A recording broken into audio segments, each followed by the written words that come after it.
Well, welcome in. It is episode 94 here of the Three Guys Talking Ball podcast. It is the Hall of Famer, Super Bowl champion, DeMarcus Ware edition of the podcast, episode 94. It is week one has wrapped up in the college football slate. We got week one on deck tonight. The Chiefs play the Lions, and then we got a full slate on Sunday, and then back to the college ranks. We actually have some decent games outside of kind of a lackluster week one of college football. Ethan's Gophers got off to a good start here. A little bit of a defensive battle, but to help break in the new year, you need that rugged, grinded out Big Ten win, and the Gophers got that. An incredible catch, which watching it live did not think he got his foot in, and then all of a sudden you see the ref put his hands up like.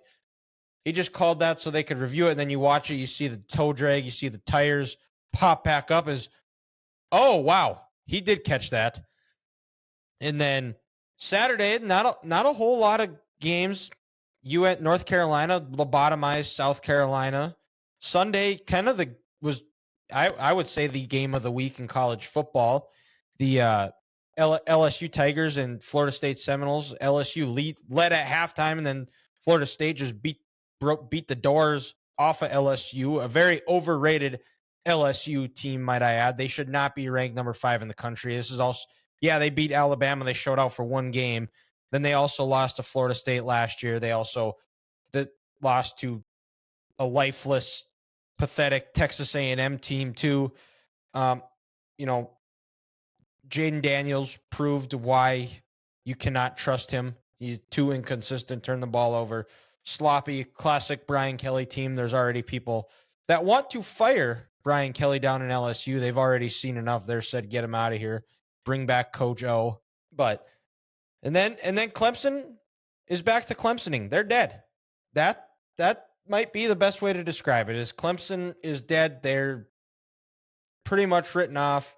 I'm an idiot. I believe Grant had Clemson winning the ACC as well. We're both idiots. Ethan is the only smart one on the podcast.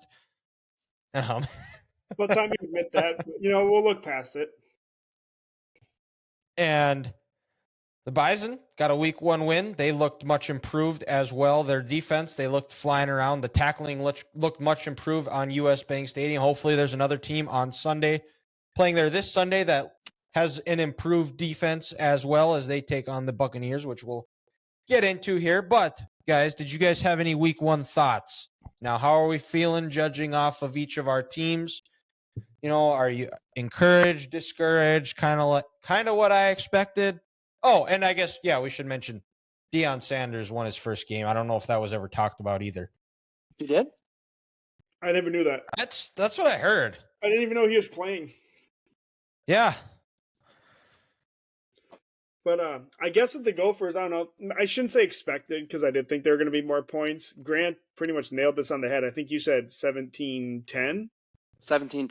Yeah, yep. I was gonna say, so Grant pretty much nailed it right on. But no, I mean, you got to be happy with what the Gophers did, especially defensively. Sims is a terrible quarterback. But literally the only play over 25 yards was one run by Sims and then the broken trick play that somehow turned into a touchdown. Everything else kept it in front, made him try to make him throw, and Sims definitely could not throw.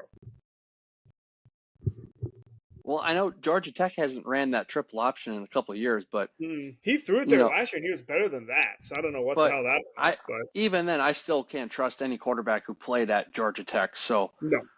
Good luck, Matt Rule. You're going to need it this year because it's going to be a long season with that passing offense in Lincoln for him. They just need to go back to the triple option. They might have a chance with that defense. At this point, it's not a terrible idea. Their defense is good. Yeah. The Scott Frost, you're not going to take the Scott Frost out of Nebraska in one game. And we were talking about this after the game, guys, that the Nebraska's defense looked better last week than it ever did under Scott Frost. So you have to be encouraged by that. I thought offensively, it was the same old Nebraska. They moved the ball well, 20-20, but then they just get in their own way. you have a turnover right before the half. You have a false start right when you're about to score, which would have given you the lead at halftime of the game, and then you false start, then you throw a terrible interception. But how much BS is that they get called for a false start, but then you can go back and even review it because there's technically no play. Yeah. Like, how much bullshit I was confused by that too. Well, it's nothing's going to get done. Okay, he didn't move. Well, the play still technically didn't happen, so even if they would have scored, it doesn't do anything. It's just that's just a silly rule that makes no sense. Rule. Yeah. It's just they still ran. They technically did run a play. They just fucked it up. It's only a dumb rule if it hurts your team. If it helps you, then it's great. No, it's still a stupid rule, even if it does benefit you. But it obviously is a good thing. It's an extremely stupid rule. Let's not play the game where if it helps your team, it's a good rule. If it hurts your team, it's a bad rule. It's a stupid rule. Yep. Straight up. I think kind of my takeaway, guys, just from week one in general as a whole is this. We got to remember the first 4 weeks of the season, defenses are always going to be ahead of your offense. So if your team didn't perform too well or you're worried, our offense looks sluggish, they look like they didn't want to play, they were out of sync. That's what happens, fans. It's okay. Let's take a deep breath and realize that, you know what? Defenses, they just go out and react. You can have as much practice time as you want, running extra routes after practice, getting people together at someone's house for the summer to work on your passing concepts until you're out there with live bullets and your quarterback has a pass rush in his face and he has to work on putting that ball in the perfect placement. No offense is going to look good right away. And if you do, it's because you're playing Portland State and you're Oregon and you just have straight up better players than them. 564 push-ups that mascot had to do. Oh, man. So dude, necks have to be torn, like literally. Or he's just at like 6% body fat now. Or he's just dead. He's just chiseled. Or he's dead. Not to mention too that you probably have on about 20 pounds of gear. And it's not cool in there either. I remember when I was a officials host and NDSU was playing South Dakota. And he like kind of came back around underneath the tunnel and he just took us, was like, man, it is hot in there. And I was like, yeah, I bet it looks like it. He's like, it's not as bad as what it was because they played Kansas State in like week 1. Oh, gross. And he said that it was like 100. It was like 95 degrees. It was like 115 on the field. And he said he was so dehydrated afterwards he had to get an IV. I believe it, man. Because South Dakota's mascot is a coyote, so it's a lot of fur. It's not like it's just and even if it's not just fur, that probably adds to it. But even if you're in like what the Nebraska guy, Herbie Husker or whatever his name is, or like the Purdue Boilermaker guy, whatever he is, I mean that's still thick cotton that you're underneath. There's no good mascot. Unless you're like Notre Dame's guy. The Notre Dame guy. The Leprechauns. The Florida State Chief is absolutely elite. I mean, if you're the Oklahoma guy, you can tip over on the wagon. That's pretty cool. Yeah, just don't take the turn a little too sharp and don't tip over the schooner. Let the ponies out crazy. But yeah, that's kind of the week 1 recap. Everybody else has talked about Deion Sanders. They're ahead of what I thought. It's one game. We'll see if that holds up. But Shedeur Sanders looked incredible. Travis Hunter might be the Heisman favorite at the moment right now after one game. Well, why do you think Travis Hunter was the number 1 player out of high school? Yeah, have we ever seen anyone play that many snaps before in one game? I honestly don't think so. I haven't. Not a chance. That's just not normal. And to do it in that Texas heat too, that's the most impressive part about it. It's not to do it again. Not like it was at 6:30 at night and the sun's going down and he's got some shade. At 11 a.m. in the morning when that sun is at its highest point for 3 hours, that's impressive, man. That was the most watched ever big noon kickoff on Fox. Isn't that incredible? Fox is trying to compete with ESPN by having the biggest window. for all the ESPN years.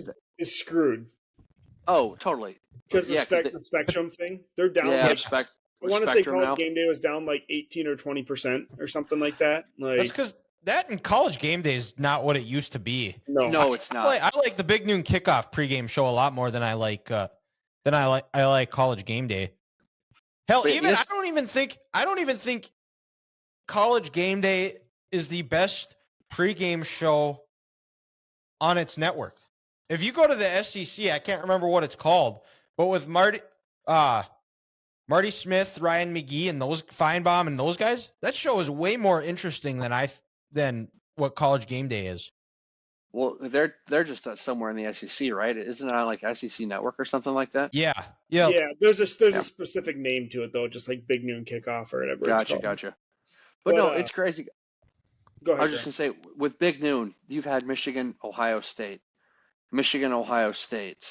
Ohio State, Penn State, Michigan. Like I said Michigan, Penn State, Michigan State, Iowa, Michigan. And the most watched game was fucking Deion Sanders in Colorado playing a TCU team who doesn't have their quarterback after they just went to the college football national championship. People want to see Deion, and that is hilarious. I also felt like it was good to see the Big Ten on NBC. First time ever, outside of like Notre Dame playing a Big Ten team like Michigan or something. But just seeing Penn State, seeing the big stadium there, like it felt like it was a good spot.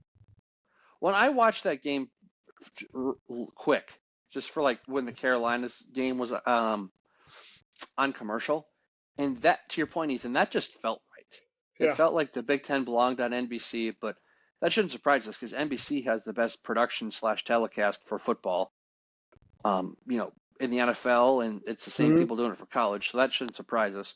Another thing that didn't feel right was watching Ohio State, Indiana on CBS. Yeah. You want to talk about what didn't feel right? Watch Northwestern and Rutgers on CBS. And it's not even that it was on CBS. It was the fact that they were allowed to be on TV. That was a standalone game. Yeah. Oh God. I watched it at work. I mean, I've seen worse games. I'll say that. Rutgers actually looked okay, but it is Northwestern, and God knows how bad they are. Yeah. They it wasn't the most watched. It was the most watched Week 1 Big Noon Saturday matchup ever.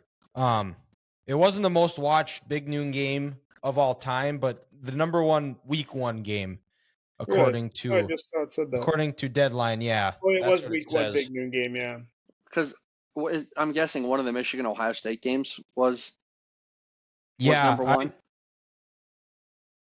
Because Dylan, you won't want to admit this right here, but by seeing your nonverbals there, you went total fan guy, and you were like, "Are you kidding me? Michigan Ohio State was not the number 1 viewed game on Big Noon," so you had to go to the internet and find that out right away. Yeah, because all the Ohio State fans had to cut out. They're getting their ass kicked. They quit watching. Yeah, but no, like I said, Dale, I'm not making fun of you, but your nonverbals right there. You were almost like agitated, like, "Are you kidding me? It wasn't a Michigan Ohio State game. That's bullshit. I need to find the answer to this." Yeah, because Michigan Ohio State last year or Michigan Ohio State in 21 had 15.83 million, and then in last year's game had 17 million. You know what's crazy? For an NFL Sunday, those are horrible ratings at 325. Yeah. Yeah, that's true. But that's just crazy.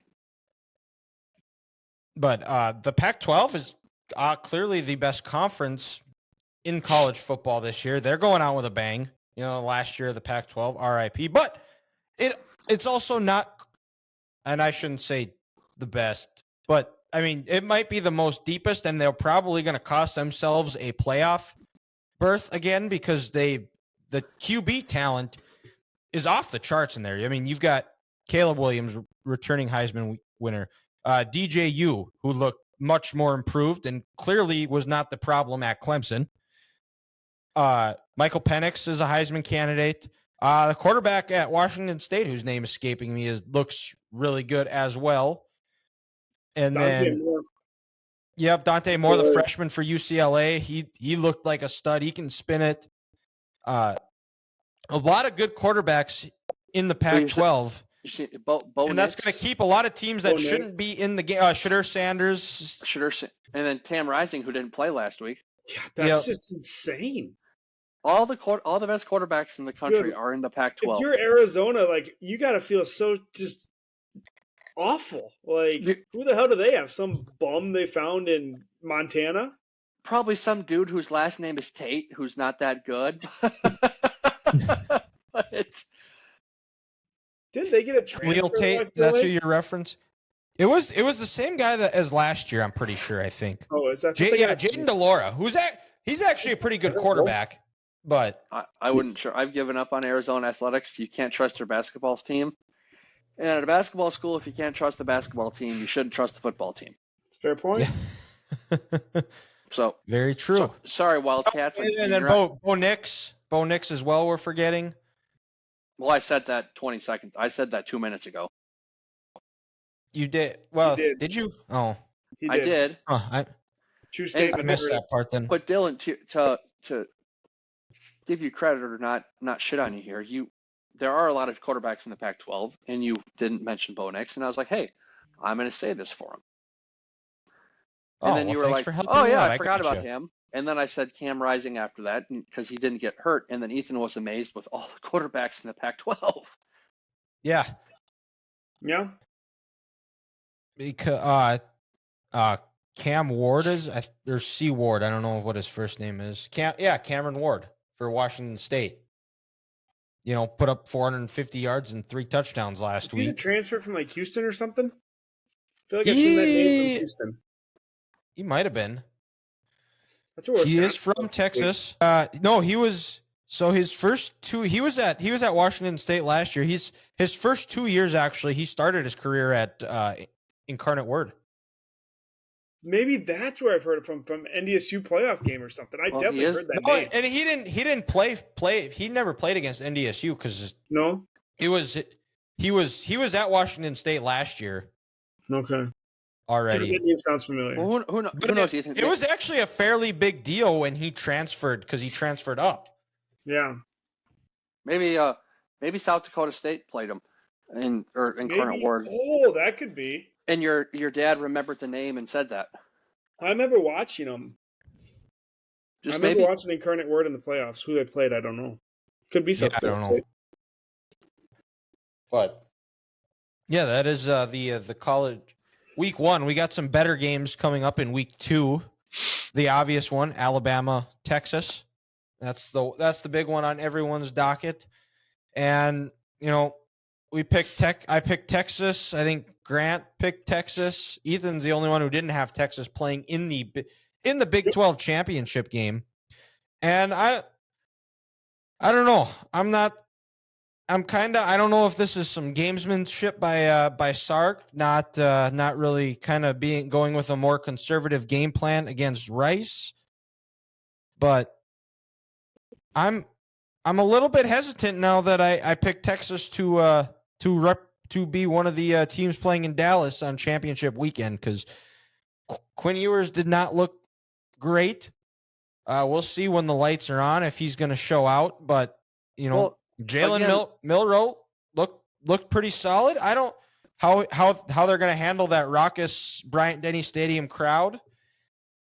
I don't know. I think we said this last year with Alabama going in there that it could get ugly. It could get ugly again for Texas. I just don't think Texas is that good. I mean, didn't they just play Rice, right? Yep. Kind of just squeaked. I shouldn't say squeaked by, but they didn't look particularly great. It took them a half to get going. Yeah, but I don't know. I guess Alabama, I didn't see their highlights. They were playing some schnub, so it doesn't really matter anyway. But just Alabama's Alabama. Like, and that's I guess it's in Texas though, isn't it? Oh no, it's in Bama this year. It's in Alabama. Yeah. Which is interesting that they were allowed to play this game because Oklahoma and Georgia were supposed to play this year, but it was canceled because they were they were going to the SEC. Unless it was because Dylan. I'm thinking out loud, it might be because they already played the year before. That's exactly. They just wanted to finish it out. I was thinking about that the other day, and I asked Alec about that. And I said they canceled the Oklahoma-Georgia game, and he brought up the point. Well, you know what? They played last year in Texas. They're playing this year in Alabama, so both teams have had a quote home game. So it won't matter with SEC scheduling. Like first year Oklahoma's in the SEC. If they have to go to Georgia, they might raise holy hell because hey, why do we have to go there 2 years in a row? Yeah. So I think that's it. The fact that they played last year in Texas, and then this year in Bryant-Denny, there in Tuscaloosa, call it even. Both teams have played an away game.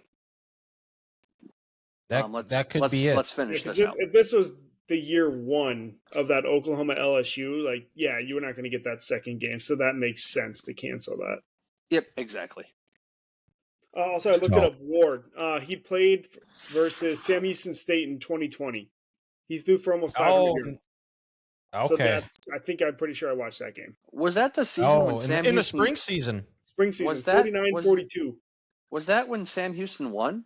If I'm not mistaken, Yep. Did they? Yes. They won They it lost that him year? in the semifinals, it looked like. Okay. Yeah.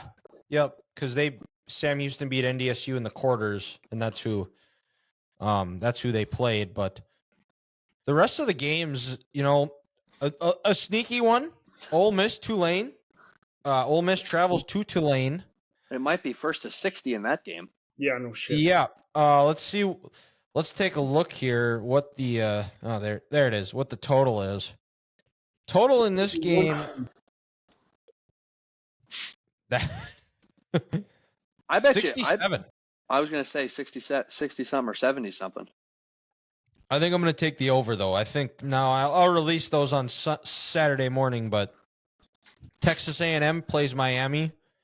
I know that's two of Grant's favorite teams. I know he's chomping at the bit, but might have a little bit both of those schools. Might have a little bit of trouble in paradise there with his second and third favorite teams playing at the same time as his favorite team, the Iowa, because it's the Cyhawk game. Yeah, I know. Why do the college football people got to do that to me? Three of my favorite teams playing all at 2:30, and two of them are playing against each other. Yeah. But I don't. So, if you're wondering, Dylan, who am I rooting for in that A&M Miami game? Dallas. Even though he lays up on par fours, I'd have to root for Texas A&M. Wow. Wow, that's how much Grant hates Miami, is that he has to cheer for the guy that lays up on par fours. I know, it's upsetting. And I'm choosing But Texas. how you feeling? How you feeling about Iowa State? Does the Cyhawk trophy return home? I'm feeling optimistic about it. Dylan, like I told you last week, this offense, they're not going to light the world on fire. It's going to take at least a month to get things going, but you were able to see some signs of improvement, and then just this fact: one, the personnel was a lot better, and two, the schematics and the formations they were in, a little more three receiver sets, two tight end sets, two running backs on the field at the same time, a lot of different personnel groupings. And you could just tell Cade had more control of the offense. And again, like I said, it was Utah State. I'm not getting my hopes up here, but the offensive line play was a lot better. You didn't see guys getting beaten like a Cherokee war drum. One thing that I would like to improve on is blitz pickup. Again, that's 2 years in a row now. You have free rushers coming in hitting your quarterback. That cannot happen. You're going to lose games if that happens. Not 100%.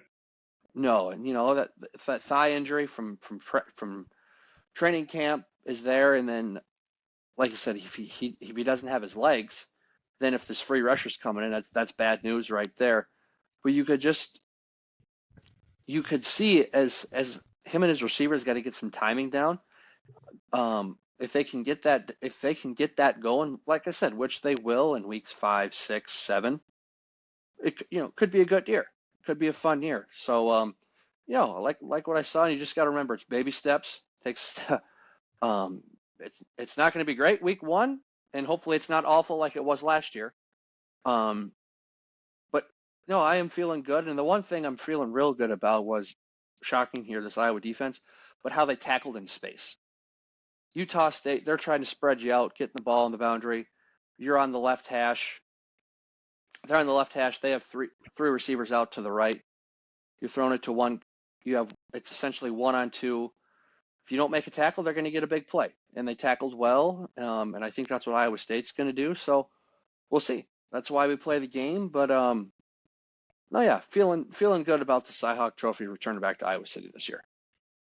So, would you, if you were a gambling man? Nobody on this podcast is at all. But if we were gamblers, do we take the honorary under in this game of 36.5?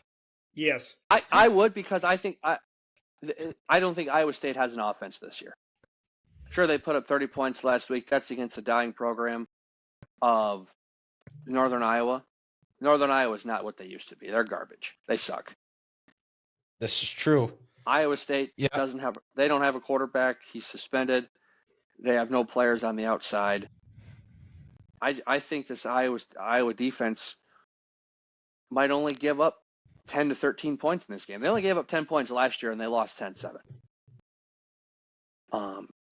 Do I think they could score 24 and give up 10, and then it hits 34? Absolutely. So I think you take the under, just because I think the Iowa defense is going to shut down Iowa State.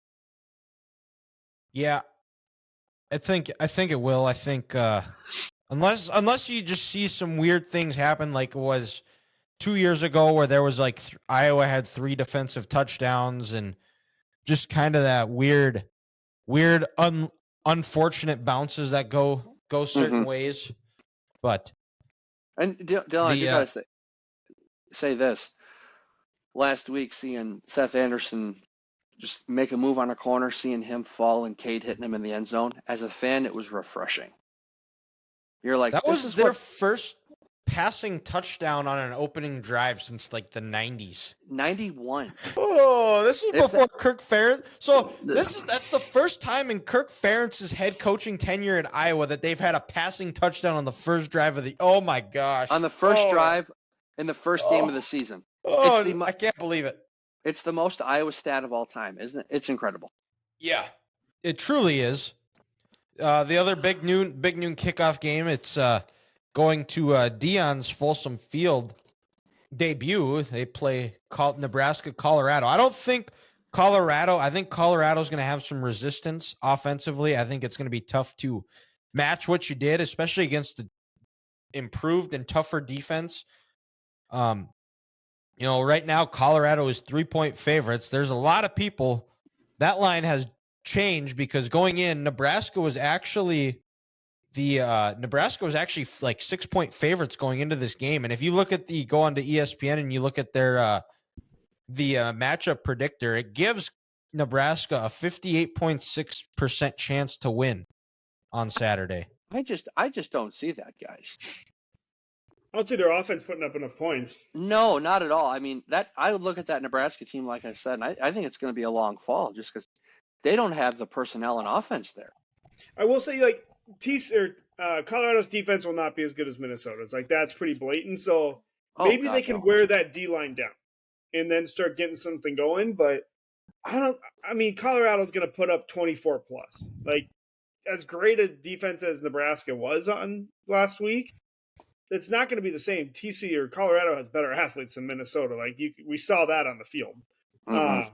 But can Nebraska score 24? I don't know. They'll probably 17-20. But I think Nebraska, if they want to win this game, like last week, they had, what do they have, 158 yards on the ground? Something? Yeah. Jeff Sims had 91 yards rushing. They're going to try to take the air out of the ball and keep that offense off the field. But the problem is this, as you guys, I've said this 1,000 times before, the most overrated stat in football is time of possession. Mm-hmm. I don't give a shit if Nebraska has the ball for 38 minutes and Colorado's sucking air at that altitude and they're tired. If you're kicking field goals and turning the ball over in the red zone like you did last week and you're having penalties, it's not going to matter. And you also that's the thing. You also the thing though too is field away with Hunter. They're not going to throw at Hunter. Well, no, and Sims can't throw anyway. So this is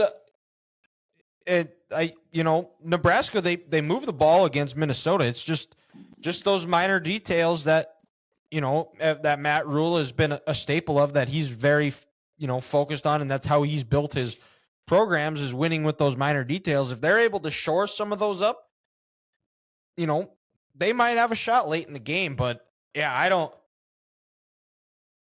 I'm not touching this game. I already learned my lesson. Do not bet against Colorado, because I thought TCU was going to cover the 21 with ease, but I was wrong.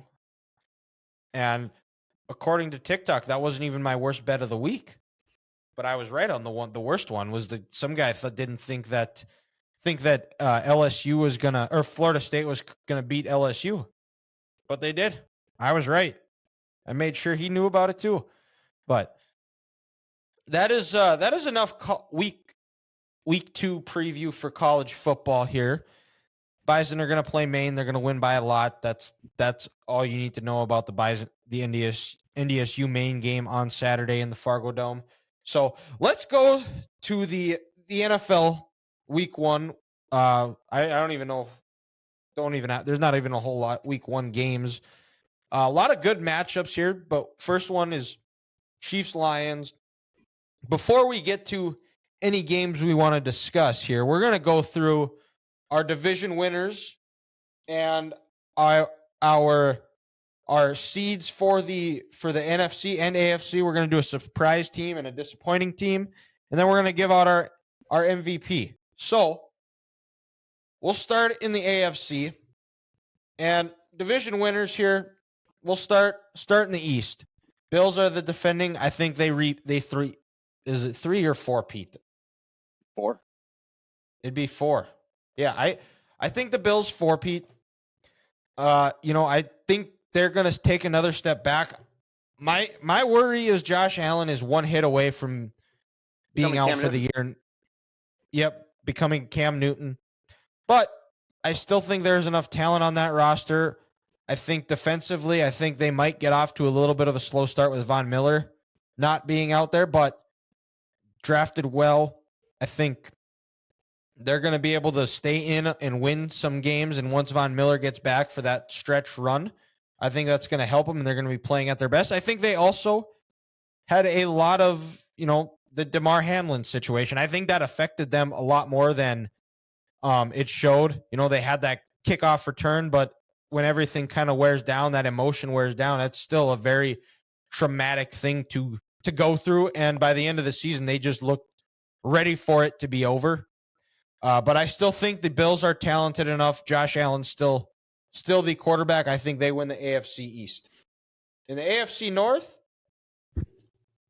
Bengals three-peat. Bengals are three-peat, and Joe Burrow sounds like he is close to getting a contract extension. Luckily it sounds like his lower body injury has healed. He was a full participant this week. I think the Bengals, they have too many weapons. They have too strong. Their offensive line is taking another step forward, signing Orlando Brown, and Joe Burrow still wearing number 9. So Bengals three-peat in the AFC North. And then in the South, probably the weakest, and both Souths are the weakest divisions in football. I'm going with the Jaguars to repeat here. I am big on the Trevor Lawrence hype train. I think, trading for Calvin Ridley, Travis Etienne, they've improved their offensive line. I really like this Jaguars team. I think they're going to take the next step. And I like the Jaguars to be the representative out of the AFC South. And then in the AFC West, there's so much drama going on with Kansas City right now. There's Chris Jones being a diva, losing Frank Clark, losing some guys on the offensive line. They don't have a solid running game. Travis Kelce is hurt. Yep. There's so much drama right now. I think this might be the end of the Chiefs dynasty. No, I'm just kidding. The Chiefs are going to win the AFC West and probably be the only representative out of the AFC West this year. And so, like I said, AFC I'll go 1 through 7 here on my 1 through 7 here on the seeds. I like the Chiefs at 1. Their schedule, and of course, the NFL colludes with the Hunt family, so of course, they're going to get their schedule's going to set up perfectly. It's going to be nice and easy. They get some cupcakes out right off the bat. They're going to get the 1 seed. 2 seed, I got a surprise here. I said I was high on the Jaguars, and I'm fully on it, and I'm putting my money where my mouth is. Jaguars are the 2 seed out of the AFC this year. 3, I like the Bengals. I think the Bengals' schedule is a little bit tougher than Jacksonville. I think they might struggle a little bit early, but they're going to be just fine. They'll recover. They're going to be the 3 seed. And then the 4 spot, I think it's also because I think the division is tough, and I think they're going to beat each other up a little bit. I think the Bills are the 4 seed. And then playing them right away is another team from the AFC East is the New York Jets. I think Aaron Rodgers has revitalized that team. He's going to be that team, that player that gets them over the hump. If they're going to struggle early with the poor O-line, but I think they're slowly going to get brought along and up to speed. They're going to adjust well. I like the Jets in the 5 seed. And then the 6 seed, you could really just throw a dartboard at any team in the AFC North, and I think you're going to, whoever it is, whether it be the Browns, Ravens, or Steelers, but Lamar Jackson's got some new weapons. This has to be the year that they can all stay healthy, right? So I'm going with the Ravens. I think it comes together. The issue is they're playing in the Bengals division, and that's Joe Burrow's division. So I like the Ravens to get back to the playoffs after a 1-year hiatus. And then in the 7th seed, They made it last year. That doesn't count. No, Lamar Jackson didn't play. Doesn't count. Okay. What? Yep. It's fine. It's fine. Oh, You're right. They did. They played that Sunday night game against the Bengals. Sam Hubbard had like the 98-yard. Yeah. Tyler Huntley, like I said, Tyler Huntley was the quarterback. That was like when the Raiders made it back in 2016. Connor Cook was the quarterback. There was Webb. Or Joe Webb. Packers. And my surprise team here in the 7th spot for the AFC is the Tennessee Titans. Ooh. I think Ryan Tannehill is going to stay healthy. I think Derrick Henry is going to stay healthy. They added DeAndre Hopkins, and who's going to help stretch that field, try to be a little bit more balanced, to have somebody who can stretch the field. Traylon Burks, they also signed as well. And Mike Vrabel, you can never count that guy out. And if he's still on the sideline, I think the Titans sneak around and they find themselves into the 7th seed in the playoffs. All right. Grant, you want to go? You want me to go? What are we doing? Yeah, you guys can go do your AFCs. I'll tee it up here, and Dylan, I hate to break it to you, Dylan, but the Titans did not sign Traylon Burks. They drafted him last year in the 1st round. Idiot. After they traded A.J. Brown to Philadelphia on draft night. Sometimes words are hard. That's what I meant to say. Is he's going to be improved with the DeAndre Hopkins signing? Yes. Just again, had to let you know that they did that. But my brain sometimes goes faster than my mouth, and that's when I get into trouble. Okay. No, that's fair.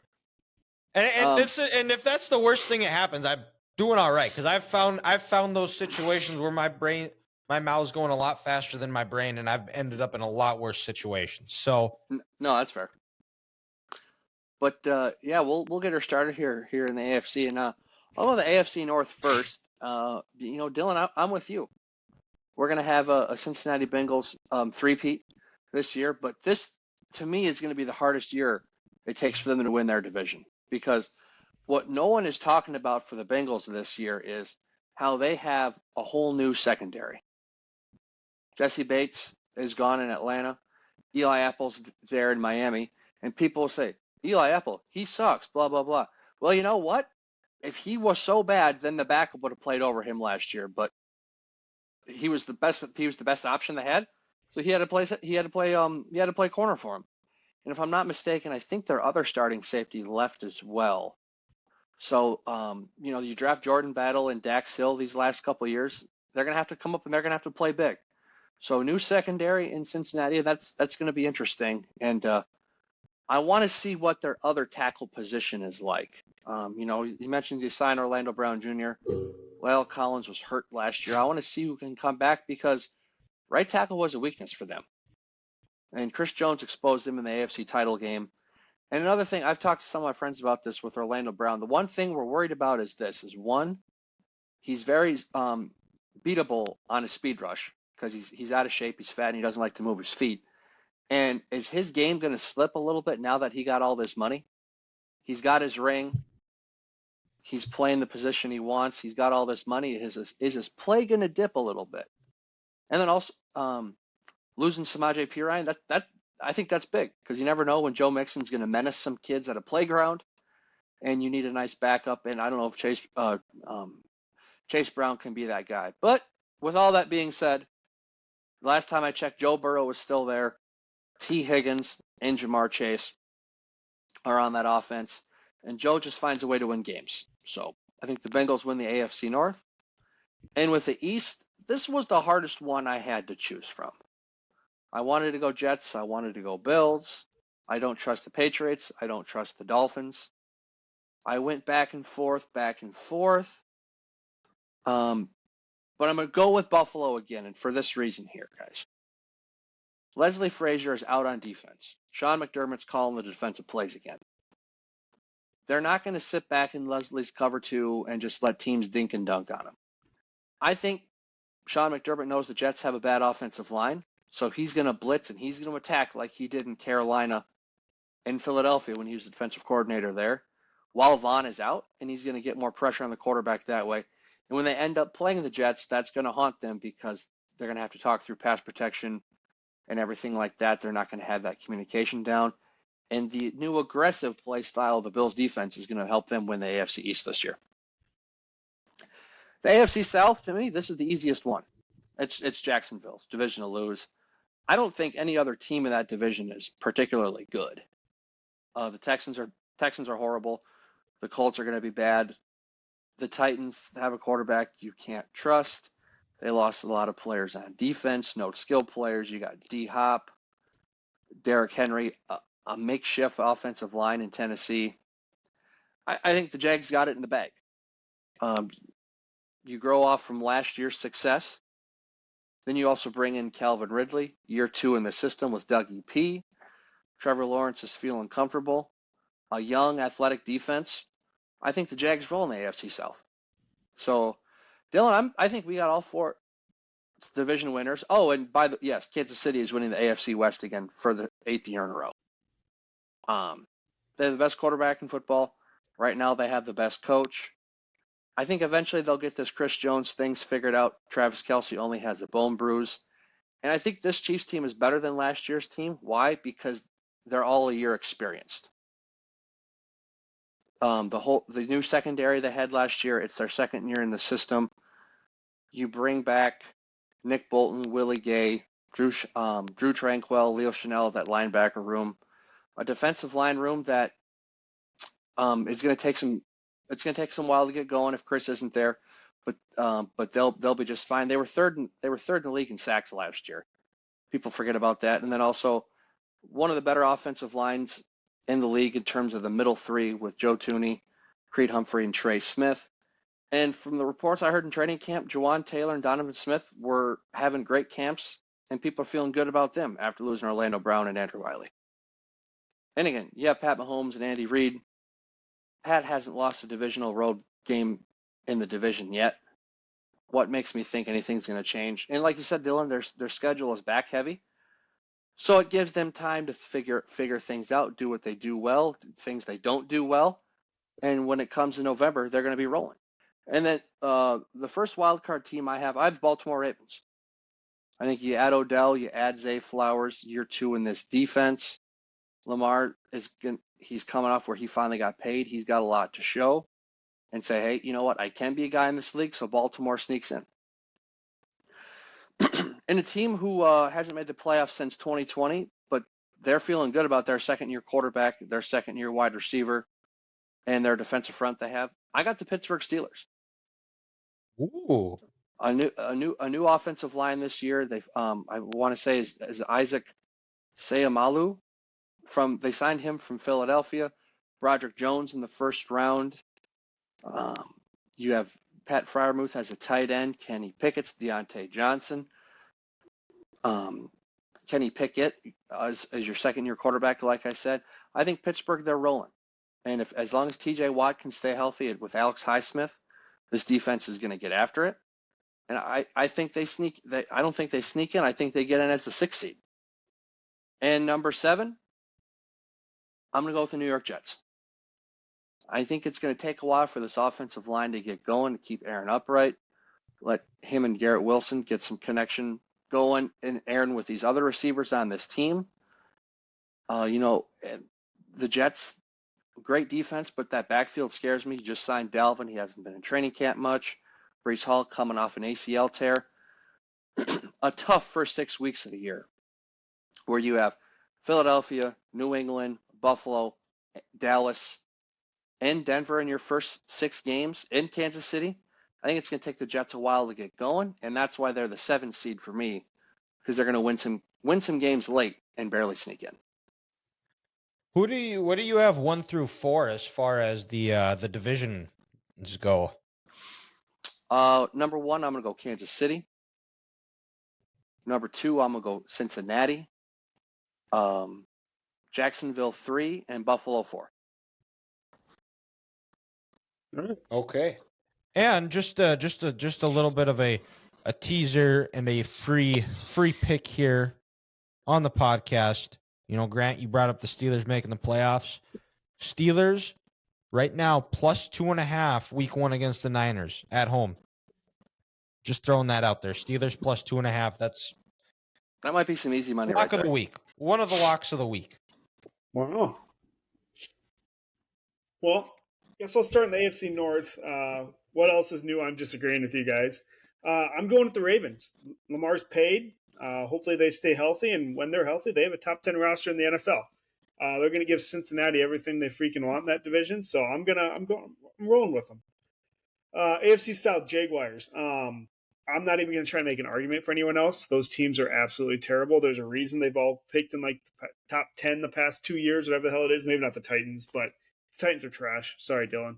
But AFC East, I'm buying the Kool-Aid. I'm going with the Jets. Why the hell not? I'm really not a big Buffalo fan. I don't know. Like, they don't run the ball enough. I don't know if that's come back to haunt them or not or something, but like Dylan said, they're one play away from being screwed, and Diggs doesn't seem like he's happy. Defense is okay, but yeah, maybe McDermott will do something different now that Leslie's gone. They won't just sit back and get picked apart, but until then, I'm taking the Jets. AFC West, super easy. It's the Chiefs. No one else even comes close. Wild cards, we're going to give Buffalo as a 5 seed. I think they do enough to win the division's going to beat the shit out of each other. Like, it's maybe each team wins 2 games in the division, honestly, or 1 game. Like, I guess it happens everywhere, but it's going to be a lot of just mismatching all over the place. Next one, the 6th seed. This is my biggest surprise. I got the Broncos. I hate Sean Payton, but the dude can coach. And if Russell Wilson is even a shell of himself that he was in Seattle, they have some serious talent and a good defense over there. Like, they can do some good things. And I guess that you could technically count these guys as a loser just because they had such high expectations. But Cincinnati has the 7th seed.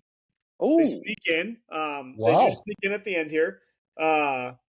But they very well might be the most dangerous 7th seed to ever step in the playoffs. Because I do not. I'll do one for it in a second, but I do not want to play Cincinnati if I am the 2 seed. Like, I am shitting bricks. I do not want to play Joe Burrow. But no, 1 seed has to be the Chiefs. Until someone beats Mahomes, it's not going to change. 2 seed, I'm going Jets. I like Aaron Rodgers. He has some serious tools out there now. A lot of talent on the offensive end. 3 seed, we're going Jaguars. No, they're going to be 6-0 in that division, probably fairly easy. So I don't think anyone's really going to challenge them. And then the 4 seed, Baltimore. That division again just beats the hell out of each other, and they sneak in as the 4 seed. They maybe like 11-7, something like that. 11-6. 6, that'd be it. Yep. All right. Yeah. Well, did you guys get to watch Hard Knocks last night? Aaron Rodgers talked about with his A buddy possible seeing UFO. a UFO. I Yeah, did not. It's like, the I want to know what type of mushrooms he was on when he heard this. his psychedelic trips there. But it's Dill, each episode of Hard Knocks got worse and worse this year. It did. It It was started- by the end last night. I was was bad. moving around. I was getting stuff ready for tomorrow. I was like, I just don't care. It started off really good with the Jets, and it got worse and worse each episode. But the Kool-Aid Ethan's drinking, I totally get it, because Aaron has changed that team. He's Some a of the totally throws, different human. he can still make. He doesn't look like he's almost 40 years old now. He looks like he's a 33-year-old adult in his prime. Like, we very well, guys, might be getting 2014 Aaron Rodgers. He's happy. He's content, and Exactly. yeah, that team has swagger. They do, and He's coming out of the darkness. they're you'd rallying say? around him. Yes. Their big thing is if they can keep him upright, people are going to be in trouble, because he's coming for blood this year. Mm-hmm. But yeah, he looks the part, and if the Jets struggle for some reason at all, it's not going to be because of him. And also, Hard Knocks did a nice job of making him look like a good dude.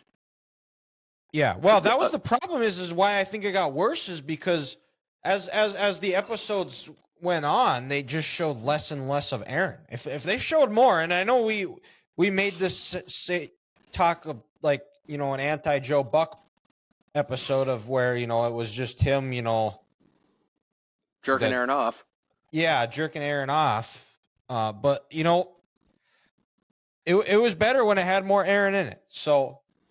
And if Aaron has a good season, that means the Jets are going to be longer. So that means that the NFL season is going to be better. It's just how that works. So with that, we're going to go over to the NFC.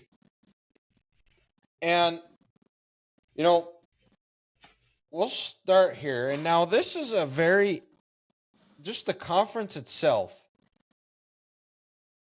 We'll start here in the NFC North. And I know there is a lot of talk about Justin Fields and the Bears are going to be improved. Oh, fuck off. In a little secret, Justin Fields is a bust. He's 5-21 as a starting quarterback. He's a YouTube quarterback, as Colin Cowherd would like to say. They're going to be at the bottom of the NFC North again. They're going to be looking to draft Caleb Williams. Them and the Cardinals. Those are going to be the two worst teams in the NFC this year. Packers don't really know, because you don't know what you're getting with Jordan Love. I hear mixed things. And then there's the Lions. The Lions and Vikings. The Vikings are the defending champions. They're in year 2 under Kevin O'Connell. The defense was miserable last year, but only up from here because they brought in a new coach, Brian Flores. I don't know a bad defense that Brian Flores coached. And the Lions, they're still the Lions. And until something, I see it, I cannot pick them to win the division. So, by default here, I'm going with the Bears. I mean, I'm just kidding. I'm not going with the Bears. Ethan shit his pants there a little bit. He's like, what is wrong with this guy? No, I'm going with the Vikings to repeat. It wouldn't happen because you predicted it. So if you want to say it, probably go right ahead. Yeah. Okay, well, shoot. You're really going to hate me then, too, because now, like I said, I think the Vikings repeat as NFC North champions. It's the right call. I think. And then let's go over to the NFC West here. And 49ers are the defending West champions. But is Brock Purdy really good? I'm not sure. He's coming back from a UCL injury. He's barely been able to throw. I'm not entirely sold on Brock Purdy. But so the Cardinals, like I said, they're going to be in the Caleb Williams sweepstakes. The Rams very well could be too. Old. They very well could be. I wouldn't be shocked if they are sellers at the trade deadline. I could see Aaron Donald, Cooper Kupp. They sold everyone.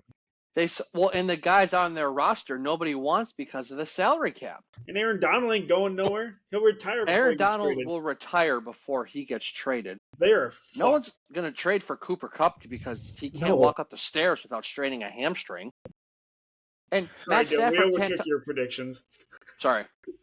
There I'm there just- is should- there are a lot of dumb organizations, is what I'm saying. And you know I what? wouldn't call them dumb though, because they did get a Super Bowl out of it, so now they're just They fine. do have a Super Bowl. Yep. Well, and I'm not even necessarily calling the Rams dumb, but I'm saying there are dumb people that will trade for damaged goods. Oh, I see what you're saying. So Mhm. yeah, and the Rams need draft capital, and they don't have any. But anyways, you know, it's a toss-up between the 49ers and Seahawks. Nick Bosa just got a brand new deal, but I'm going back up to the Pacific Northwest. I like the Seahawks. I like what I've seen with Oh. Geno. They've got a good running game in Kenneth Walker, Tyler Lockett, DK Metcalf, Jackson Smith, and Jigba as well. Gonna You help forgot give your old just Michigan Geno more guy. weapons. My old Michigan guy. Charbonnet. Oh yeah, that's right. He is part of the Seahawks as well. And you know, a two-headed monster. Their offensive line is improved. And the way Pete plays, it's going to play complementary football. They're going to run the ball. They're going to be effective. And I like the Seahawks to come out of the NFC West.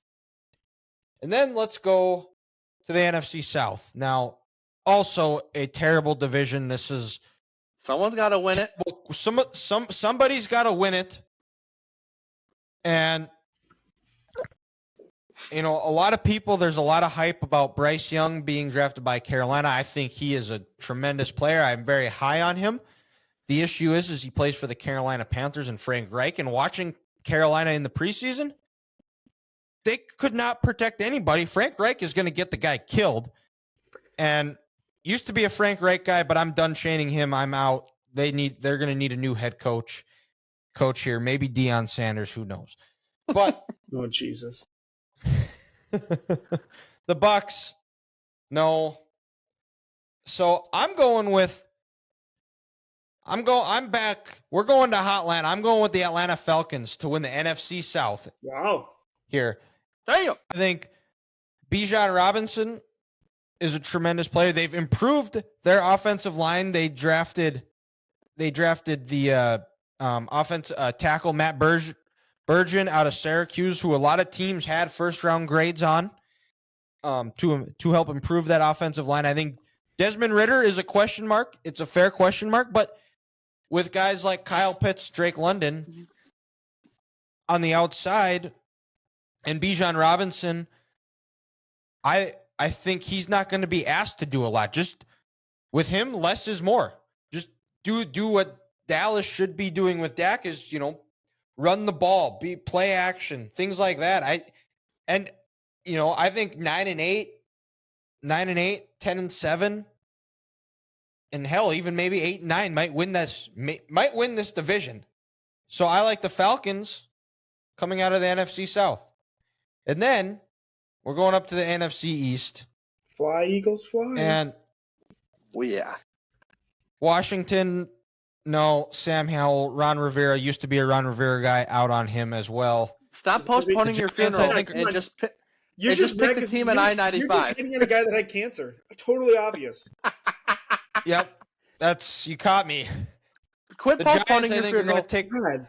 And Such Let a me talk terrible here. rate. That's terrible. Yeah, they can try to cancel me, but they can't. They won't. They'll fail. Just like the Washington season will, as will the Giants. I think that there's about six or seven new playoff teams every year. The Giants were last year. I think they missed the playoffs this year, and this is a 2-horse race between the Cowboys and the Eagles. And there has not been a back-to-back division winners since the Bush administration. Seriously? in that division. Yeah. I'm Holy I'm shit. positive. I don't remember the last time. I think it was the Eagles with It was, Coach Reed with was the there. Eagles. It was the Eagles at some point. I think it was when Donovan McNabb was still the quarterback for the. I think Well, it for was the Eagles. 03, 04, 02, 03, 04, somewhere Wow. around there. So, and I think that trend continues. I'm going with my Dallas Cowboys. They're going to win the NFC East. Mike McCarthy's going to win Coach of the Year. They're going to get back to playing complementary football. He's taken over the play calling duties. I think they're going to be trying to run the ball a lot more. They're going to have a little bit more balanced attack. I think that defense is going to prove to be why they are one of the best defenses in the league. And I like the Cowboys to win the NFC East. Playoff teams in the 7th spot, if there's any consolation prize, I do like the Lions roster. I like Dan Campbell. I like Jared Goff. I like Jahmyr Gibbs. Losing Jamison Williams the first 6 games is going to hurt, but I think they're going to be, once he gets caught up, I think they're going to be really good. And the Iowa tight end as well. I like their defense. One of the great offensive line. I like the Lions to sneak in as the 7th seed. And then in the 6th seed, I'm going to go with the 49ers. I think I questioned if Brock Purdy is good, but I think he's got enough around him. Debo, Brandon Ayuk, Christian McCaffrey, Elijah Mitchell, George Kittle. Good offensive line, a really good defense. I think the 49ers sneak in as the 6th seed. And then in the 5th seed, the Eagles, that roster is too good. I wouldn't be shocked if they are 12-5, a 13-4 number 5 wild card. And in the 4 spot, I think the Falcons, like I said, they're 9-8, 10-7 win team. 3, I'm going with the Seahawks. I think the Seahawks, I have about 10, 11 wins. And then same thing with the Vikings. I think the Vikings and the Seahawks are about that same record. Both teams probably will lose a game they shouldn't, and they'll win a game. Lose a game they shouldn't and win a game they shouldn't as well. I think that's just, I guess, in a sense, the nature of the NFL. And then the 1 seed, and I can't believe I'm doing this, but I'm going with the Cowboys. The Cowboys are going to be the 1 seed. The NFC goes through Dallas until the divisional round when they lose to the 49ers again.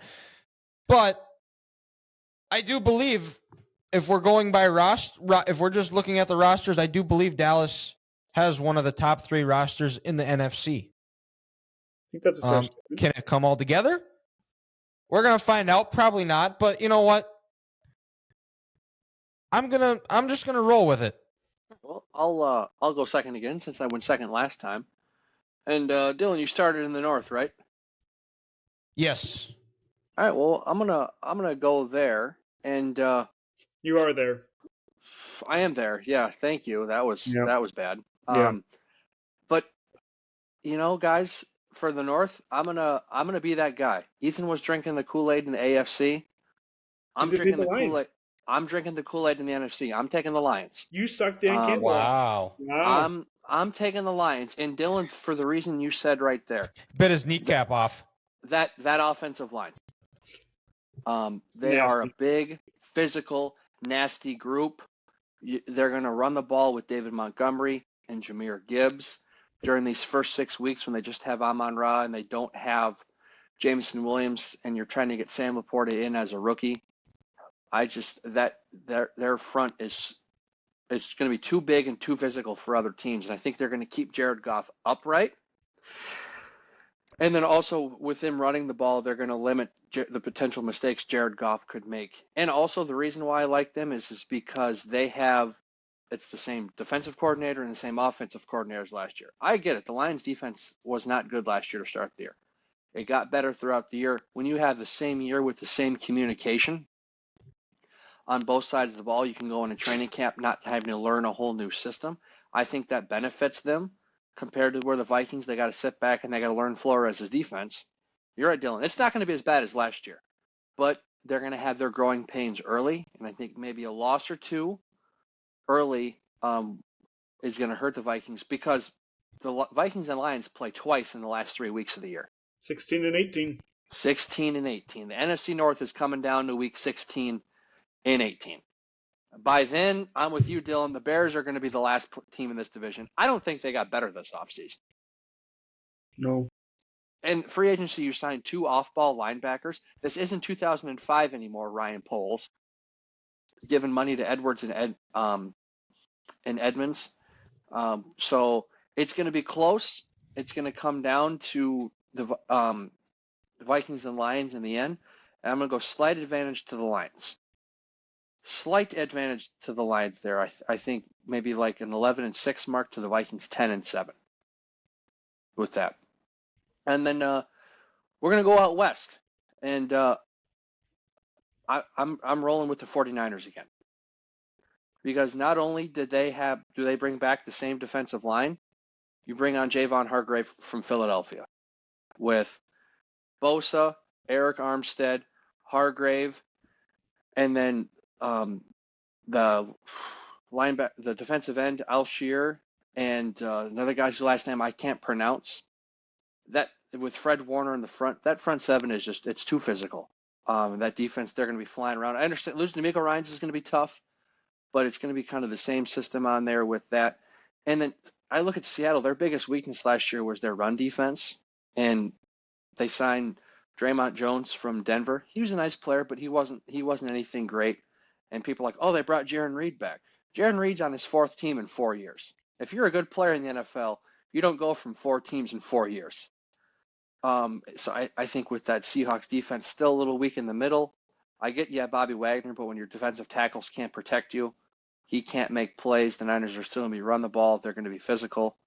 They have the best roster in that division. And I am a huge Kyle Shanahan fan. I think he built his offense around Brock Purdy. Brock's a good quarterback for him. He's going to limit mistakes. And sure, it was, I think, 6 or 7 starts last year. But in those games, the Niners averaged the most points in the NFL when Brock was a starting quarterback at 33 points a game. I think they continue to roll, and that pass rush is able to tee off. I like the Niners out west. And in the NFC South, guys, this league comes down to just who's your quarterback. And they have the best quarterback in the division.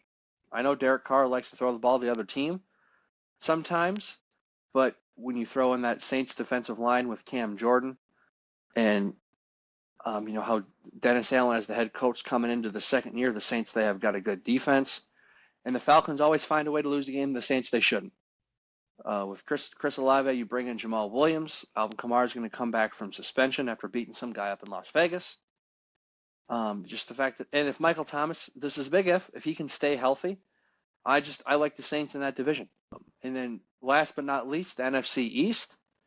Dylan, I appreciate you being a fan and how much faith you have in your team, but it's the Philadelphia Eagles division to lose. Their quarterback is a lot better.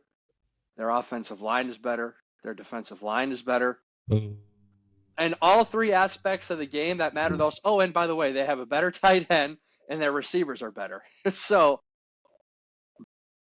even though they lost both coordinators and some other players like that, it's just the Eagles, that roster is too good.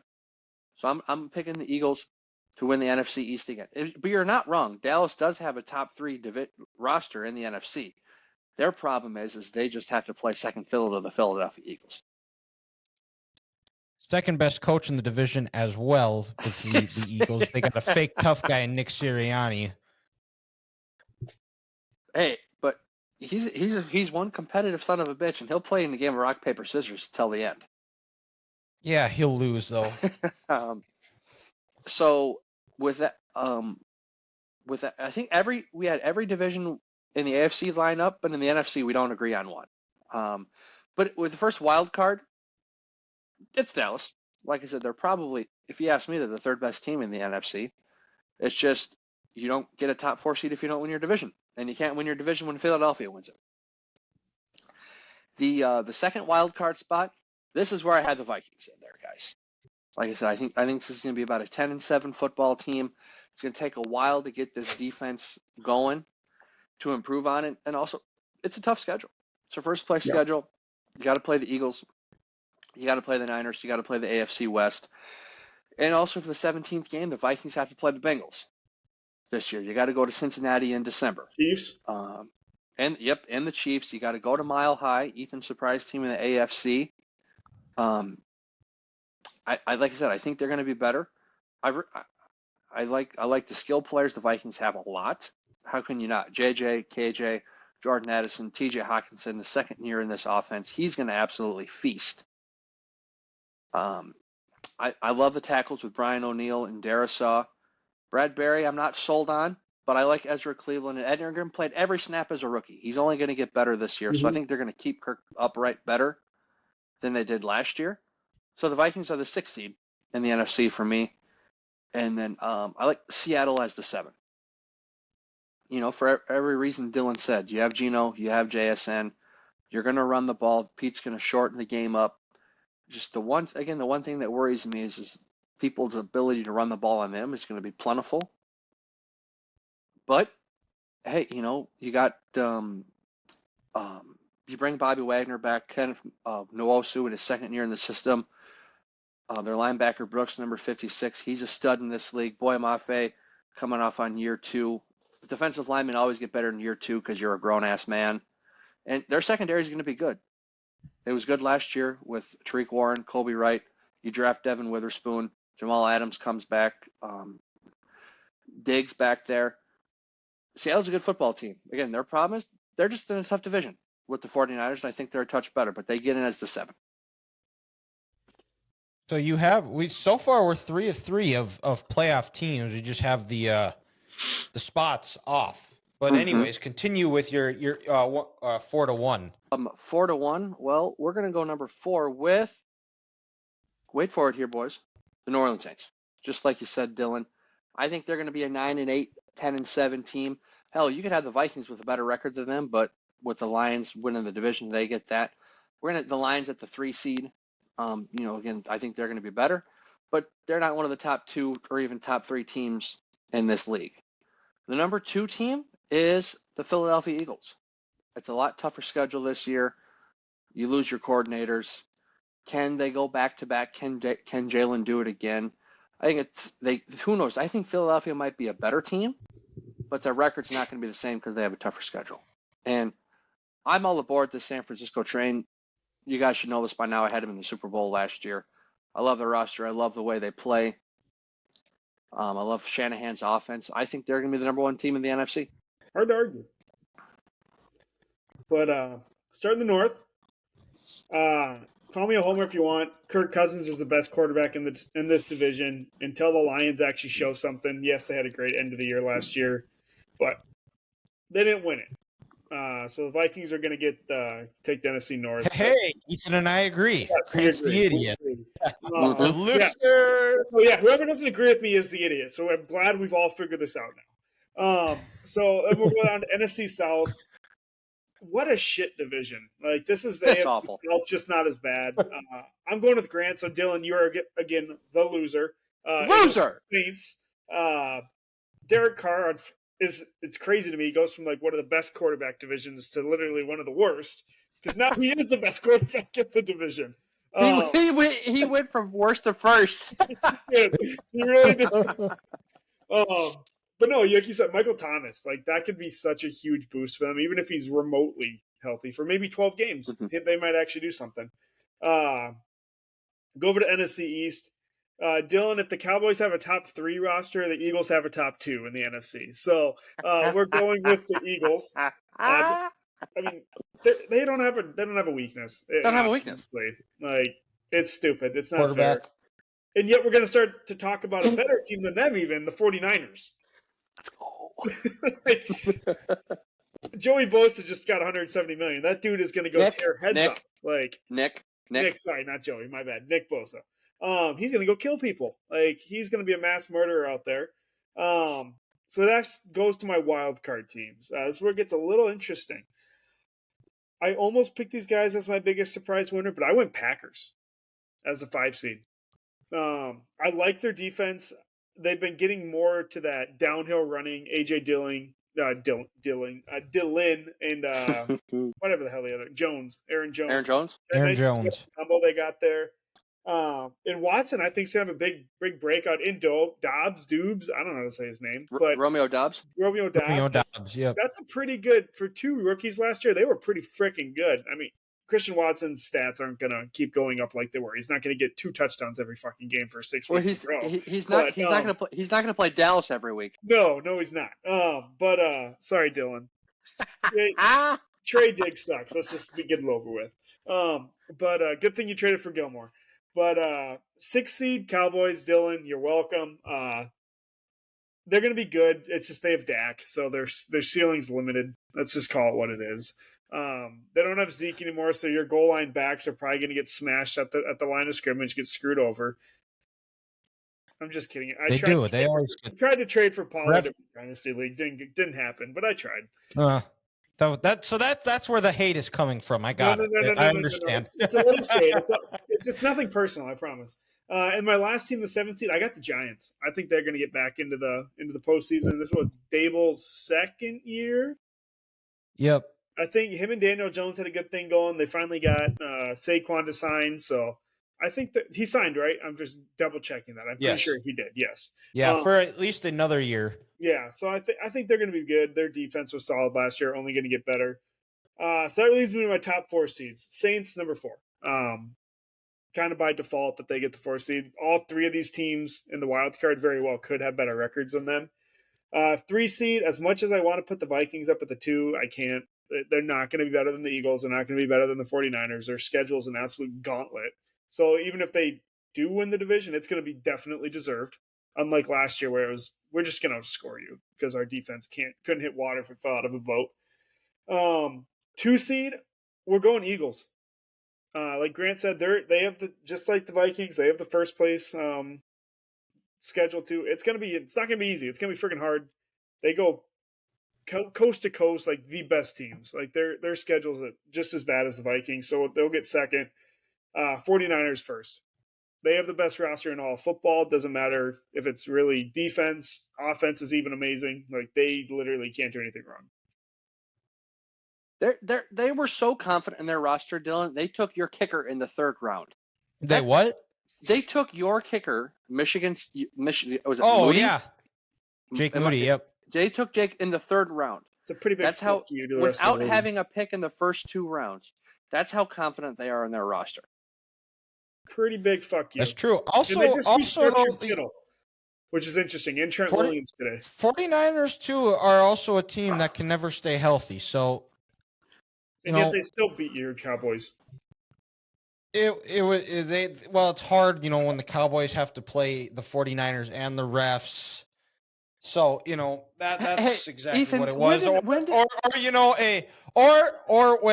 they decide their last play, they decide to have their running back as a center. Well, that's your fat, overweight coach decided to do that. And your Jerry Jones fucking owner. He's such a fuck. It's actually the correct term is fat Sean Payton. He is not as good as Sean Payton. Shut up. Do not put Sean Payton's name. They are the same. They're the same person. Go look at their resumes. Mike McCarthy's just fatter. He would not tell Russell Wilson to stop kissing fucking babies. You're not running for public office. How do you know that? Because Mike McCarthy. Know that? Mike McCarthy, let's be honest, is probably a cuck. He's a little bitch. He's a little bitch. Unbelievable. You guys are gonna slander him that way. They have the same resumes. Maybe Mike McCarthy does it and he doesn't have to tell the world about it. Like, unlike Sean Payton has to let everybody know about it. Sean Payton's a fake tough guy. I'm just saying. He's saying all this, but who knows?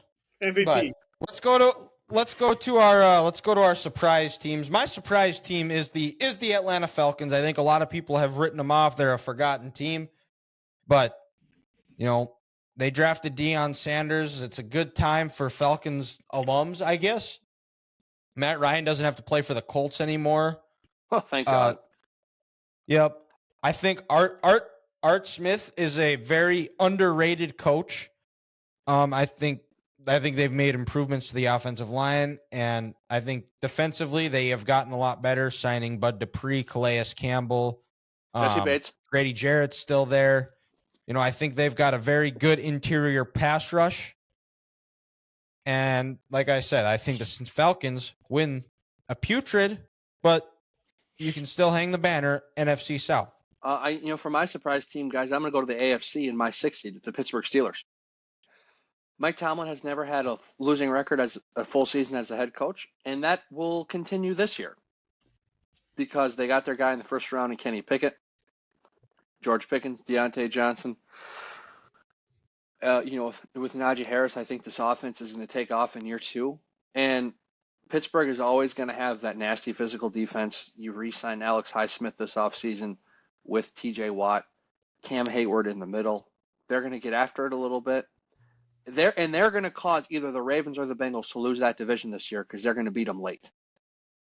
It's the AFC North is going to come down to one game, and it's because some team lost to Pittsburgh.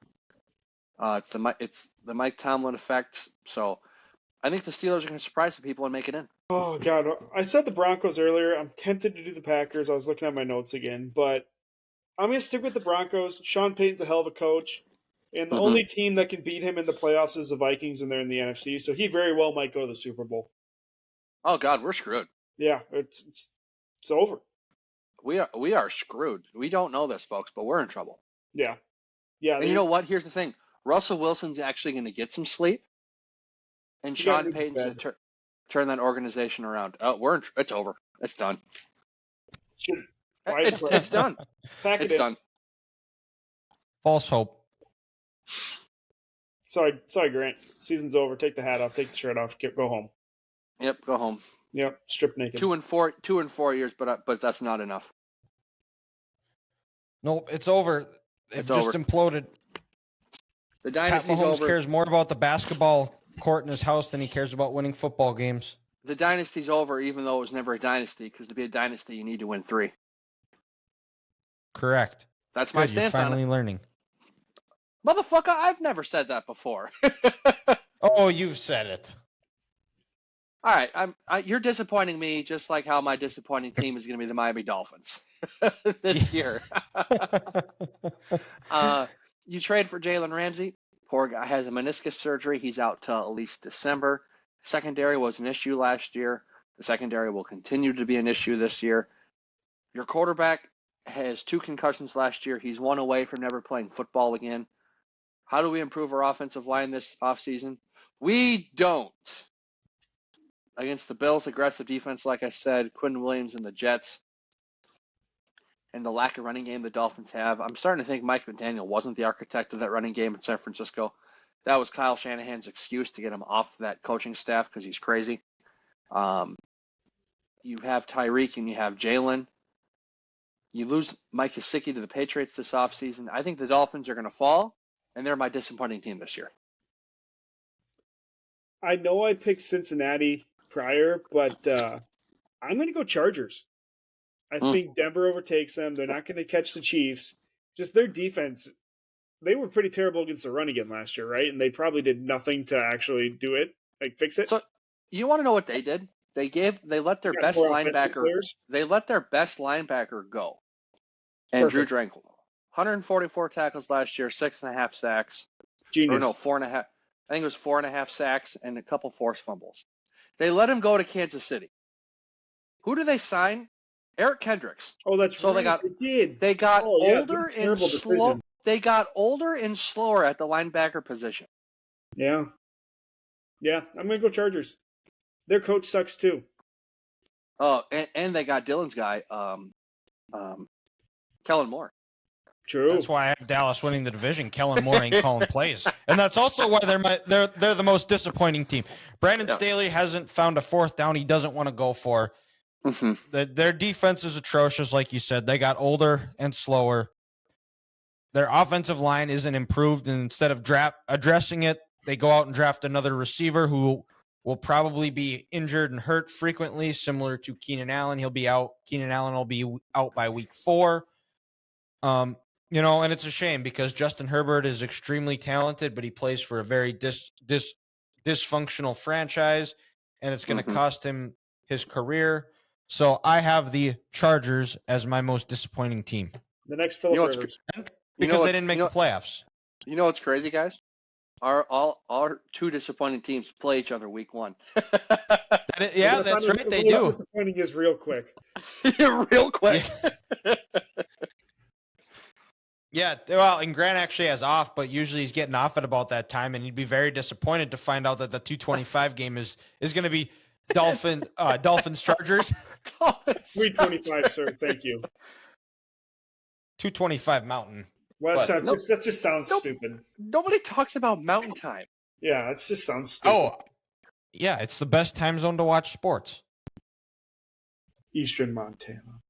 I'm done with your bias. Can we move on to talk about Yeah. the MVP, please? Yeah, let's hear Yeah, this because MVP you have no rebuttals to it because you know I'm right. And It's yes, because we will move on to Curveball of the Week. Nobody talks here, about and that. That's why I have nothing to say because I've never talked about it before. You guys, I've had that discussion a few times with people about the best time zone to watch sports, and I've always I truly do think it is Mountain. But anyways, we'll go over to Curveball of the Week here. And MVP, Whoa, dumbass. whoa. oh MVP. yeah, we did. Oh, that's right. I forgot about God, you're MVP. stupid. Easy. Go home. Must be Get out of here. that You're mountain muted. time zone error or something, Ethan. It's making him stupid. Yeah, he's muted. Oh! Dylan canceled This Ethan. is not around the horn. This is BS. Dylan canceled Ethan because Dylan saw. your ass. Ethan minus 2 points. Oh no, I should get plus 10. I did enough to piss Dylan off. You talk while you were talking. It's all this smoke in the air coming from Fidel Castro's illegitimate kid in Canada. Jesus. Yeah. Why did Fidel Castro come into this conversation? Good Lord. Go look up Fidel Castro, Justin Trudeau. That's all I'm gonna say. They look eerily similar, and Trudeau's parents were very good friends with the Castros. You you read could. into too much. It was a meme on the internet. Canadian And if it's on the internet, it has to be true. Absolutely. So yeah, is there some less oxygen going to my brain right now because of all the forest fires from Canada? Yeah. Okay. So maybe I say a few dumb things. What's changed in the last 10 years of us knowing each other? Literally nothing. Not a You're goddamn still thing. Exactly. There we go. So we'll go to MVP, and my MVP is, again, I'm putting my money where my mouth is. I'm going Trevor Lawrence's MVP. He has a good year. Duval. Damn. And gets them the 2 seed in the AFC and takes that next step. And he does, second year head coach with Doug Peterson. Similar to what he had with the Eagles. Carson Wentz, if he doesn't tear his ACL, is MVP. I think Trevor Lawrence gets Doug Peterson an MVP this year. Grant, you going? I'm going. You've been second all night. Well, remember, I'll go. So remember earlier tonight, guys, when I was talking about the team who I said was going to win this division. They have a whole new secondary. They don't have a tight end. They lost an underrated running back. They have a new offensive tackle, but I'm worried that he's out of shape and he might not want to play. Mahomes. No, I'm you know not. This. I'm not. Wait here, boys. I'm doing it. I'm taking the dark side. I'm taking the enemy. Joe Burrow, MVP this year. Yeah. Because, like I said, Cincinnati, they're going to have a whole new team. They're going to have stuff stacked up against them. But I think Joe's come in with a vengeance. If he either gets this contract or he doesn't, I think he's sick of hearing a whole offseason of Patrick Mahomes talk. And Cincinnati's going to have the deck stacked against them, a tough schedule. I think he's going to ball out like he did in college, and he's going to do it for a full year. And I think he's going to carry the Bengals to a division title and a spot in the playoffs, and he's going to be really impressive when he's doing it. So I'm taking Joe Burrow as my 2023 NFL MVP. Grant, as soon as you started talking, you woke Boone up, and he was actually looking around for you. So he knows your voice. Hi, Boone. Hi, Boone.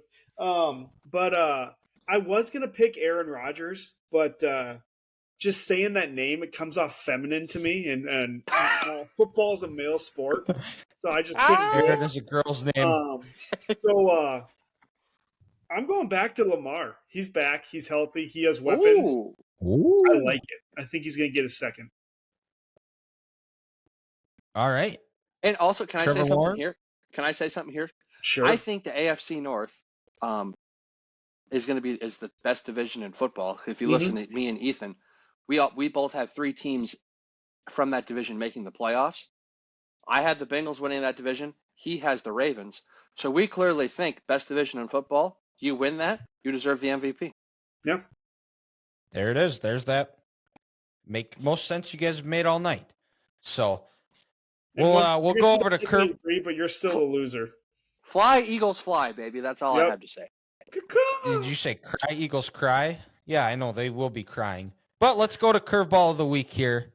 And I didn't really tell anybody who had it, so I'll just take it again this week because I've had this one. I just thought of this one actually not too long ago. And I actually thought of this one today while I was driving around. And last week was Labor Day. It's kind of the last weekend people go out to the lake and kind of that last weekend away before school really kicks off. Football is underway before your weekends are fully preoccupied here. So my curveball of the week is if you guys could have one person that you could knock off a tube, who would it be? Oh, that's wow. probably Ethan. That's fair. All right, fair enough. I mean, with all the sarcastic and snarky comments he's made to me over these years and how he loves to reiterate that he is such a better person than I am, it would be kind of fun to knock his ass off, but I wouldn't get the most enjoyment out of that. God, that's a tough one. Oh, I have it for sure. I thought he was going to be a good NFL player. I enjoyed him. And then he beat my team in the 2015 Big Ten title game, and he stole the trophy from Archie Griffith. Connor Cook. Just an absolute scumbag. Douche of a person, a very punchable face. He went to Michigan State, so he has 2 high school diplomas. Correct. I'm surprised he hasn't assaulted anyone yet. It definitely got to be Connor Cook, just a douche, and he spells Connor such a stupid way. I think it's 2 O's and an N. What a loser! God, his parents hated him. His parents didn't give him a chance. I really want to pick Matt Miller because we'd fight that guy. Like, I'd totally 100%. fight that guy. Well, we would fight him, yes. Yeah, I'd fight that guy. But god damn, that's hard. Who do I hate? I mean, it'd be nice to push Dean off, but that's just too much work. That's a big boy right there. Gosh, I don't know. I'm just gonna say Dylan. Fuck it. All right, that's fair. Good luck. You can't wear a life vest though. Oh God, you're I can screwed. swim. We'll find out. We're about to find out how well.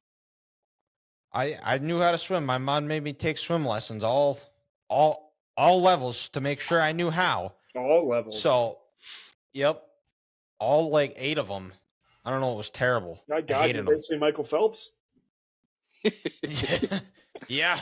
That's what I think of when I think of swimming. I'm definitely Michael Phelps. Well, he's got the physique of Michael Phelps. I mean, he's just an absolute Big specimen. broad shoulders. That's true. Eats 7,000 calories a day in beer. Yep. Exactly. He eats his calories. I drink mine.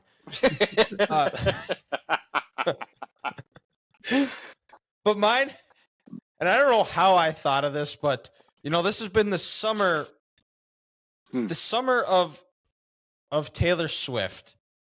And anytime you go on any social media, it's like one of the first things you see pop up is something of a concert, and like how like the Swifties are like borderline psychotic. Like they need to. Oh, get they're it not checked out. borderline. Like they're psychotic. It's a weird obsession. But man, I was thinking about this. It would be, how much fun it would be to be driving along on a tube and just going all over the place, like when your dad was just super pissed off at you, and is like, "Oh, I'm getting him back today," and you're going over the waves, you're bumping and you just hit one of those ginormous ones and watch Taylor Swift skip across and watching all those Swifties melt. That's the content that I need. That would be, I just want to see the reaction of them freaking out. So are we knocking off Taylor or the Swifties? All of them.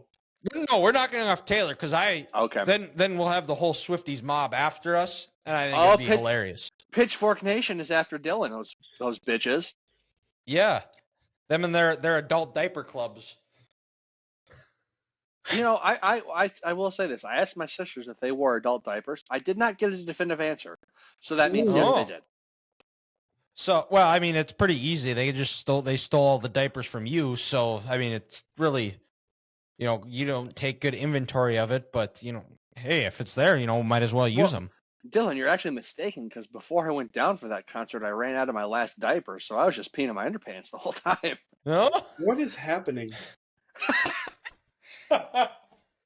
Ethan's not paying attention, listening about how I have to wear adult diapers, and he hears myself peeing myself. I mean, it's not a surprise, but it's not good. You're only 29. I'm not even 30 yet, and I can't even control my own bladder. Well, Boone heard you talking, and he looked over his shoulder. But Booner. All right, well, this is our NFL predictions. Predictions sure to go wrong. We'll be back next week to recap week 1 of the NFL, week 2 of college football, and then previewing week 2 of the NFL and week 3 of college football. And, we'll leave you with go Cowboys, go Vikings, go Hawkeyes, go Gophers, go Blue. Schema. Skyuma.